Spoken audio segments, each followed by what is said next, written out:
What's up y'all, welcome back to the channel. This week some more about Volvo's most recent over-the-air software updates for both the EX30 and also all other Google Volvos. Because it did have some impact here and there. So let me tell you a bit more. So recently it was time for another over-the-air software update round by Volvo cars, and what that does is that basically your car receives by internet or LTE a software update from Volvo cars in Sweden. The benefit of that is that you don't need to go to your dealership to keep your Volvo car up to date, and also the ease, of course. You can update your car overnight, which for example I with my C40 enjoy quite a lot. It's very convenient. Now with the new Volvo EX30 also in the Volvo car lineup, this over-the-air software update thingy is divided more or less into two separate lines. One for the EX30 and one for all the other Google Volvos. At Volvo they also call them the iCup or eCup Volvos. Basically the current generation Volvo cars with the Google software infotainment. So as you might be aware, for the Volvo EX30 over-the-air update 1.3 has been released and withdrawn, and for all other Volvo iCup vehicles, let's call them that, the 3.0 series came along. Now let's first dive into the EX30 and let me explain you a bit why that car has its own separate over-the-air software updates. So the EX30 is a bit of a special Volvo in Volvo's current lineup, as a lot of the development and also fabrication is done by Volvo's owner, Geely in China.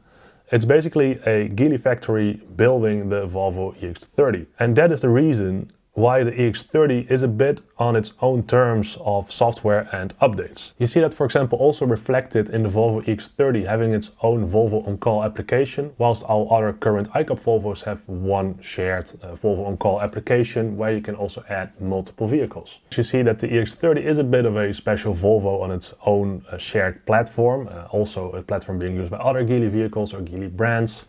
It has its own Volvo On-Call application. It's already running on the next generation Volvo infotainment system. So you see that there's quite a bit of difference for the Volvo EX30 compared to all current generation Volvo iCup vehicles. A good example of that is this video where you see that a Lynk&Co is driving over this small test lane, and in the background you actually see brand new Volvo EX30s being built in that same Geely Lynk&Co Zeekr factory, which is quite interesting, right? So over-the-air update 1.3 then for the Volvo EX30. Didn't go as smooth as Volvo probably expected, because Volvo already stopped releasing this 1.3 over-the-air update to current Volvo EX30s at customers. Of course there were quite some big expectations from this one, as currently with 1.2 there are quite some hiccups. Now do note that it's not entirely unexpected, as the testing versus real-world driving with customers will always lead to more bug or issue discoveries. Hence 1.3 was here to save the day. Or not, because currently the rollout of 1.3 over the air, which did start, is postponed or withdrawn due to some last minute issues. Now I've heard and seen a lot of rumors, but apparently it had to do with some translation issues for certain markets, so specific languages for the software. So 1.3 is on hold by over the air. However, your dealership is still able to give the car the update, the 1.3 update, by wire, so to say, in the dealership or in the garage. So if you really want 1.3 because you have some big issues currently with 1.1 and 1.2 on your EX30, then you can still go to your dealership and have 1.3 installed on your EX30 by wire. Okay, then some specifics about this 1.3 update. What is on it? Well, the first thing is car wash mode. So you can now activate car wash mode apparently in the settings menu. You go to controls, car modes, and over there you can activate car wash mode. I did saw a lot of questions about driving your EX30 into the car wash or through the car wash. Don't drive it into it. But yeah, apparently there wasn't really a good mode for it or something like that. So yeah, now you can drive safely your EX30 through the car wash in this car wash mode. So besides this car wash mode, it also contains updates for, I think, one of the most annoying things currently with the EX30, that when you did set a maximum current limit for charging, the car did not remember this between the driving cycles. I also had this, so each time I had to AC charge the car, I had to go into the settings and over there put it onto 32 volts max, to make sure you got the max output from the charger. But apparently that is fixed now, and it will remember on what limit you will set it, 32, 20, 16, whatsoever. Besides that, the rear view of the parking camera now has more natural colors. They improved the radio, including better reception. Funny thing about that, apparently some EX30 customers had this issue that when they brake with the car, that the radio would turn off or the sound would turn up harder or something like that. So I guess they also fixed that, and that is basically covered in this last sentence of the update, and that says several bug fixes that do not affect performance or other certified properties. This is basically where most updates or improvements are with this over-the-air 1.3 update, to make sure that all these issues the EX30 customers currently experience are solved or are managed differently by the car. So yeah, big expectations from 1.3, but I guess we kind of need to see when Volvo will start rolling out this over-the-air update once again.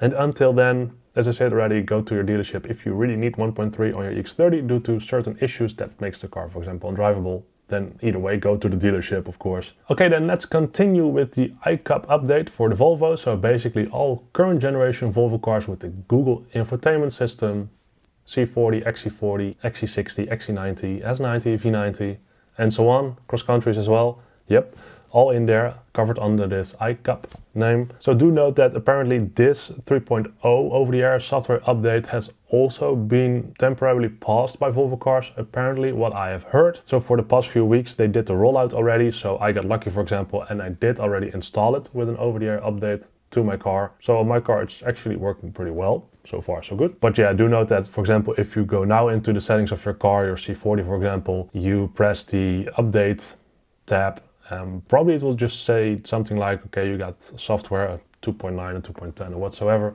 That's the most recent version you got.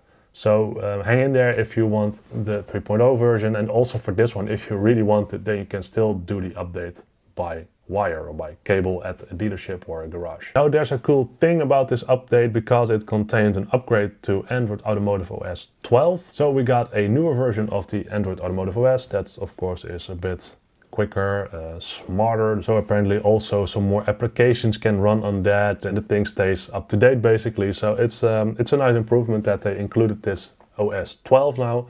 Keeps our cars new. Now besides that, it contains a couple of things. So for now you will see, for example, a microphone icon in the top bar on the right side when you are using the microphone in the car, and also for example by your telephone, then it will also show that.